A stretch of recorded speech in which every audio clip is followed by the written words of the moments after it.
এই যে দাদা ভাড়াটা। কিন্তু দিদি টাকাটা তো তুমি দিয়ে দিয়েছো। আরে তোমার কোথাও ভুল হচ্ছে, আমি তো কোনো ভাড়া দিইনি, আমার দেরি হচ্ছে, আমি আসলাম। আরে দিদি শোনো তো, 100 টাকার জায়গায় 200 টাকা দিয়ে দিলে তো। হে ভগবান, বেচারার বাড়িতে কত সমস্যা চলছিল। চিন্তা করো না, আমি আজকে কারোর থেকে টাকা জোগাড় করে ঠিক বাড়ির জন্য রেশন নিয়েই আসবো।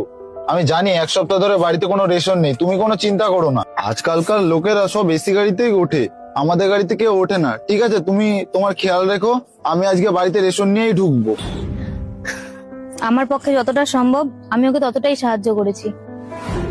আরে কত দেরি হয়ে গেল, তাড়াতাড়ি চলো, এখনো তো গাড়ি ধরতে হবে তো আরে নাকি? তুমি দাঁড়াও, আমি একটা টোটোওয়ালাকে চিনি, আমি ওকে ফোন করেছি, ও এলো বলে।